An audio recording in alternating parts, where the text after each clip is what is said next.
नमस्कार मित्रों, स्वागत है आपका इस यूट्यूब चैनल पे। आज ये वीडियो जो बन रही है ये एज अ शिक्षक बन रही है, ना कि एक यूट्यूब पर हमेशा मैं एक मार्गदर्शन के तौर पर वीडियोस बनाता हूँ या फिर जो भी न्यूज़ होती है उस पर बनाता हूँ। पर आज ये वीडियो एक शिक्षक की तरह से है और ये बहुत महत्वपूर्ण वीडियो है सभी शिक्षकों के लिए, खासकर शिक्षा मित्रों अनुदेशकों के लिए। क्योंकि आपको पता है कि उत्तर प्रदेश बेसिक शिक्षा परिषद में इस वक्त जो घमासान मचा हुआ है ऑनलाइन अटेंडेंस को लेकर, इसको लेकर कुछ बातें करना बहुत जरूरी है। देखिए, सबसे पहली बात तो करना ये जरूरी है कि लोगों के बीच में एक बहुत गलत मैसेज जा रहा है और ये मैसेज वो ये जा रहा है कि जो शिक्षक हैं वो ऑनलाइन अटेंडेंस के खिलाफ हैं, जबकि ऐसा बिल्कुल भी नहीं है। इसीलिए सभी शिक्षकों से, शिक्षा मित्रों से और अनुदेशकों से, सबसे और शिक्षक संगठनों से भी सिर्फ एक रिक्वेस्ट है कि प्लीज कहीं पर भी जाके ऑनलाइन अटेंडेंस का विरोध मत दर्ज कराइए।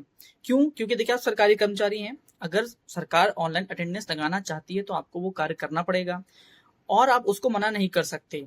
और आने वाले समय में ये सब मान के चलिए कंपलसरी होने वाला है सभी डिपार्टमेंट में। आज कहाँ है कहाँ नहीं है, ये फालतू की बातों में ना फंसकर अपनी मुख्य बातों पर ही बात करनी चाहिए। तो ये वीडियो इसीलिए बना रहा हूँ कि केवल 4 बातों पर मुख्यतः अपनी जो चीजें हैं वो रखिए। फालतू की बहसबाजी में वो नेता क्या कहते हैं, ये अधिकारी क्या कहते हैं, उस डिपार्टमेंट में ऐसा होता है, इस तरह की चीजों से जितना बच सके उतना आपके लिए अच्छा है, शिक्षकों के लिए अच्छा है। क्योंकि बहस का देखिए कभी कोई अंत नहीं होता, ये भी आप जानते हैं।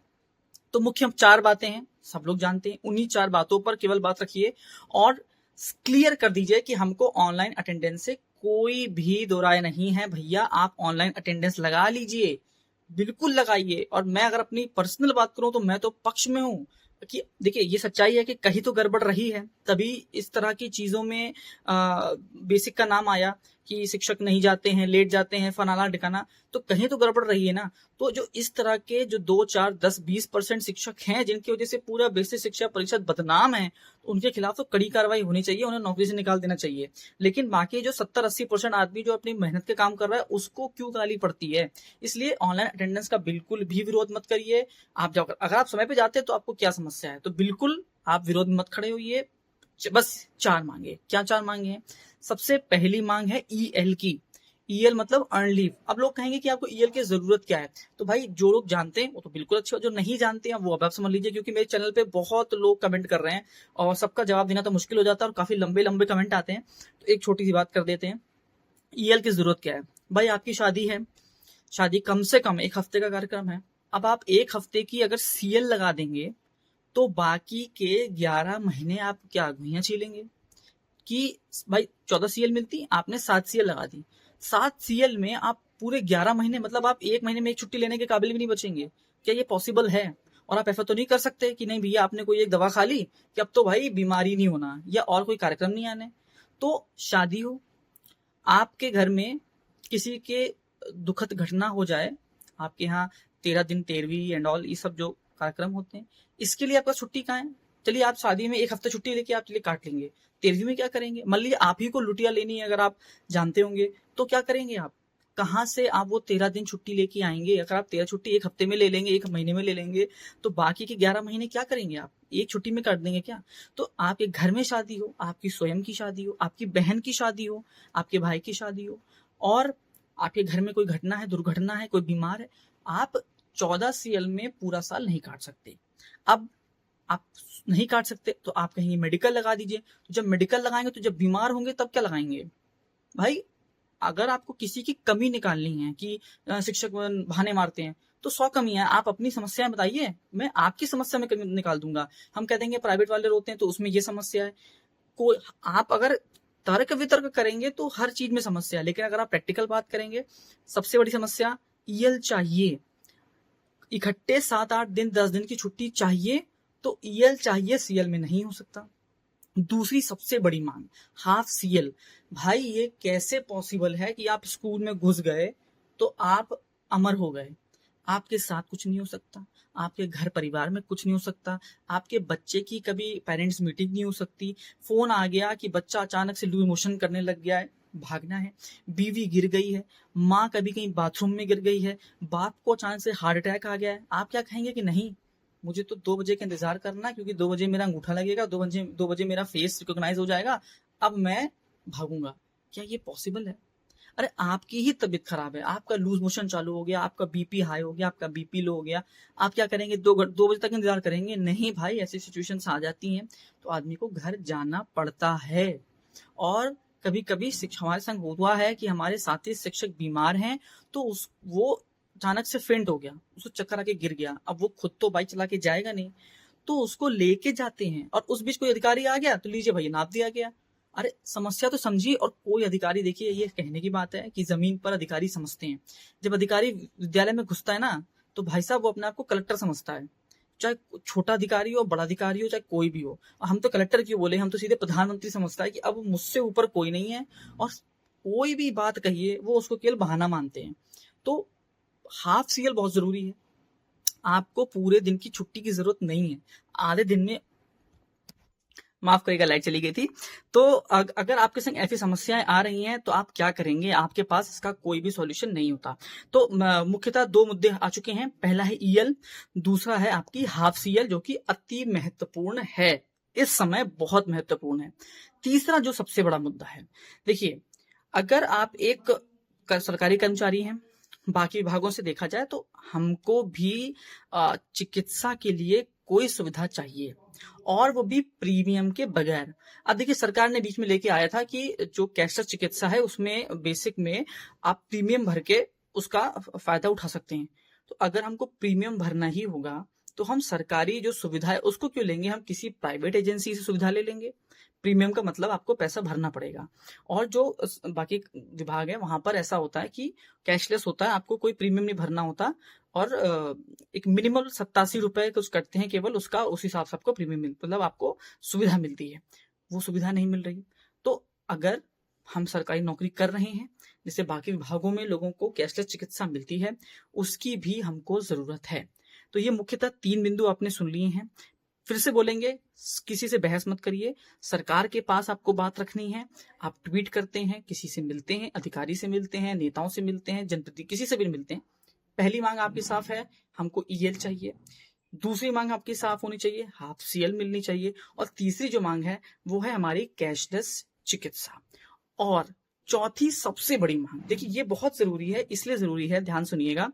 देखिए ऑनलाइन अटेंडेंस आपने लगाई, कोई दिक्कत नहीं है, लेकिन बाकी विभागों में, चाहे प्राइवेट इंस्टीट्यूशंस में या कहीं पर भी, एक नीति होती है कि आप 2 दिन एब्सेंट हैं, 2 दिन लेट हैं तो आपका वेतन कटेगा, 3 दिन लेट हैं तो आपका वेतन कटेगा, 4 दिन लेट हैं तो वेतन कटेगा। वेतन ना कट के सीएल कटेगी, लेकिन लगातार 3-4 बार हो गया तो वेतन कटेगा। एक नियमावली होनी चाहिए। अभी आपने देखा होगा जब ऑनलाइन अटेंडेंस का मामला गरमाया तो पेपर में सीधे सीधे आ गया कि आधे घंटा एक्स्ट्रा मिलेगा। पेपर में क्यों आधा घंटा एक्स्ट्रा आ रहा है? आप एक आदेश निकालिए ना। कोई आदेश शिक्षा महानिदेशक की तरफ से आया, कोई सचिव की तरफ से आया, किसी की तरफ से, ना निदेशालय से, किसी की तरफ से भी कोई लिखित ऑर्डर नहीं है कि आधा घंटा छूट मिल रही है। और कब तक छूट मिल रही है, कितने दिन की छूट मिल रही है, एक फुल करके, अगर आपको इसको परमानेंट करना है, ऑनलाइन अटेंडेंस को परमानेंट करना है, तो एक परमानेंट नीति बनाइए और उस नीति को जारी कर दीजिए। उसमें संशोधन होना है या नहीं होना है, कितनी उसमें कड़ी चीजें रखी गई हैं, कितनी नरम चीजें रखी गई, वो देखने वाली बात होनी चाहिए। हम ऑनलाइन अटेंडेंस के खिलाफ नहीं है, सभी शिक्षकों से अनुरोध है, कहीं पर भी बहस हो तो यही बात करिए, हम ऑनलाइन अटेंडेंस के विरोध में नहीं है। आप आज ये 4 मांगे पूरी कर दीजिए, आप ईएल दीजिए, आप हाफ सीएल दीजिए, कैशलेस चिकित्सा दीजिए, क्योंकि बहुत अति आवश्यक है। हमारे भी माँ बाप हैं, हमको भी अपने घर परिवार को देखना होता है, जैसे बाकियों को मिलता है हमको मिलना चाहिए। और चौथा जो बताया कि एक लिखित नियमावली हो जिसमें साफ साफ दर्शाया गया हो कि क्या क्या चीजें हैं, कब आपको फेस लगाना है, अगर आप लेट होते हैं, कितने मिनट तक लेट होते हैं तो आप कार्रवाई के अंडर में आएंगे, अगर आप हफ्ते में 3 दिन लेट हो रहे हैं, 4 दिन लेट हो रहे हैं, महीने में कितने, तो एक नियम तो बनाइए, एक लिखित नियम। मौखिक रूप पर सरकारी कार्य नहीं चलते। ये 4 मांगे रखिए, इन 4 मांगों पे कार्य करिए। ये 4 मांगे हो जाएं, आज घोषणा कर दे सरकार कि ये 4 मांगे पूरी होंगी शिक्षकों की। देखिए कल से सभी शिक्षक ऑनलाइन अटेंडेंस लगाते आपको देखे मिलेंगे। सरकार के खिलाफ कोई भी नहीं है। ये एक बहुत अच्छा माहौल बनाया जा रहा है कि जो शिक्षक हैं वो सरकार के खिलाफ हो गए हैं। हम किसी के खिलाफ नहीं हैं, हम किसी सरकार के खिलाफ नहीं हैं, हम अपने मुद्दे के खिलाफ हैं। इस वक्त हमको लग रहा है कि हमारे जो मुद्दे हैं वो पीछे हैं। हम जो मांग बहुत, देखिए ऐसा नहीं है कि कैशलेस चिकित्सा हमने अभी मांगी हो, ईएल वाली बात हमने अभी मांगी हो, हाफ सीएल वाली बात हमने अभी, ये मांगे पुरानी है। आप लोग नहीं एक्टिव होते हैं या क्योंकि न्यूज में नहीं आया। देखिए अभी आज तक में आया, इंडिया टीवी में भी आ गया, एपीपी न्यूज में आ गया, बड़े बड़े जब न्यूज चैनल्स में आ गया तो आप लोग को जानकारी मिल गई। और दैनिक जागरण हो, अमर उजाला हो, हिंदुस्तान हो, इनके फ्रंट पेज पर बड़े बड़े बैनर्स बन के आ रहे हैं। पहले छोटे मोटे कहीं खबर आती थी तो लोग पढ़ते भी नहीं थे। तो अब लोगों को क्या लग रहा है कि ये ऑनलाइन अटेंडेंस आ गई ना, इसलिए ये सब मांगे कर रहे हैं। तो भैया जो लोग नहीं जानते हैं बता दें, ये मांगे आपकी बार की नहीं है, ये मांगे पुरानी हैं। और जो हमारे शिक्षक नेता हैं जो न्यूज में जा रहे हैं, क्योंकि देखिए न्यूज की कटिंग्स आती हैं, आपने देखा होगा कि 1 मिनट की 2 मिनट की जो क्लिपिंग आ रही है उसको आप सुन रहे होंगे सभी लोग। उसमें कितना बुरा लगता है कि जब हमारा कोई प्रतिनिधि बन के वहां बैठ गया और उसको बोलना ही नहीं आ रहा, वो होमवर्क करके नहीं जा रहे हो आप, आपको पता ही नहीं है कि आपके मुद्दा क्या है। आप राजनेता की तरह 4 बातें कर रहे हो लेकिन मुख्य मुद्दे बात नहीं कर रहे हो। अरे भाई आप वहां जा रहे हैं, आप 4 मुद्दे रट के जाइए ना कि हमको ये 4 मुद्दे चाहिए। आप अपनी बहसबाजी करते रहो। हम शिक्षक हैं, आप शिक्षक नेता हैं, आप ना भाजपा के हैं, ना सपा के हैं, ना कांग्रेस के हैं, ना बस किसी पार्टी के नहीं ना।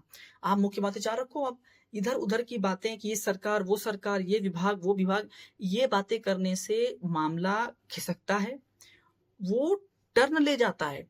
और नेताओं का यही तो काम होता है कि आपको बातों में फंसा के मेन मुद्दे से खिसका ले जाते हैं। और आप लोग वो कर रहे हैं। आप लोग तैयारी करके नहीं जाते हो, बात कोई और हो रही होती, बात कहीं और चली जाती। और जो 4 मुद्दे पर हम सुनना चाह रहे हैं कि हमारा शिक्षक नेता है वो 4 मुद्दे बोलेगा, वो 4 मुद्दे तो वो मुंह से निकाल ही नहीं रहे, और जबरदस्ती की। और जो एंकर है वो क्या कर रहा है, ऑनलाइन अटेंडेंस के खिलाफ क्यों हो, क्यों ऑनलाइन अटेंडेंस नहीं देना चाहते, ये क्यों नहीं। भाई ऑनलाइन अटेंडेंस के खिलाफ नहीं है, हेडिंग बदलवाइए। बिल्कुल भी ऑनलाइन अटेंडेंस लगनी चाहिए। मैं अपनी पर्सनल बात करूं तो मैं तो पक्ष में हूं ऑनलाइन अटेंडेंस के, कि कहीं अगर 2 4 10 20% चोर हैं उन पर कड़ी कार्रवाई हो और रोज विद्यालय पहुंचे, समय पहुंचे। लेकिन उनके चक्कर में बाकी के 70-80% के साथ अन्याय नहीं होना चाहिए। अगर हम रोज विद्यालय जाते हैं तो हमको चोर ना समझा जाए, हम काम कर रहे हैं हमको चोर ना समझा जाए। हम अगर किसी दिन किसी वजह से फंस गए तो उसके लिए हमको रिवॉर्ड मिलना चाहिए कि नहीं भाई चलो रोज तो बंदा आ रहा है, कभी कभी किसी के संग कुछ ना कुछ समस्या हो जाती है। बस इतनी सी बात है। 4 मुख्य बिंदु है। वीडियो एंड करता हूँ, 12 मिनट हो चुके हैं, 13 मिनट हो चुके हैं। सिर्फ 4 मुद्दे बताइए। हमको हाफ सीएल चाहिए, हमको ईएल चाहिए, हमको कैशलेस चिकित्सा चाहिए, और एक लिखित नियमावली बनाइए ऑनलाइन अटेंडेंस को लेकर कि क्या क्या नियम है जिसके अंतर्गत आपको ऑनलाइन अटेंडेंस लगानी है। बस बात खत्म होती है, यही वीडियो भी खत्म करते हैं। उम्मीद है ये वीडियो 4 मुख्य बिंदु वाली बात सबको समझ में आएगी, शिक्षक नेताओं को, शिक्षकों को, शिक्षा मित्रों को, अनुदेशकों को, कि इन 4 मुद्दों पर ही आप बहस करिए। जिससे बात करनी है कि हमको ये 4 मुद्दे दे दीजिए, हम कल अटेंडेंस लगाएंगे। आज रात में घोषणा हो जाए, कल का सुबह अगर स्कूल खुलेगा सब अटेंडेंस लगाएंगे, हम पर्सनल लगाएंगे। सीधी बात। कोई और क्या कहता है फिर हमसे मतलब नहीं। हमें 4 मांगी थी, शिक्षकों की 4 मांगी ना थी, बाकी नेता क्या कह रहे हैं उनसे मतलब हमें है ही नहीं। किस पार्टी का कोई क्या कह रहा है हमें उससे मतलब भी नहीं है। इन 4 बातों को पूरा कर दे सरकार, हम सरकार के साथ हैं। हम अटेंडेंस लगाएंगे और जो कार्य हम पहले कर रहे थे वो कार्य हम करते रहेंगे और करते थे और करते चले जाएंगे। लास्ट वीडियो देखिए, उसके लिए बहुत बहुत धन्यवाद। जरूर शेयर करिएगा, लोगों तक सही बात पहुंचाइए कि मुख्य बिंदु क्या है। धन्यवाद।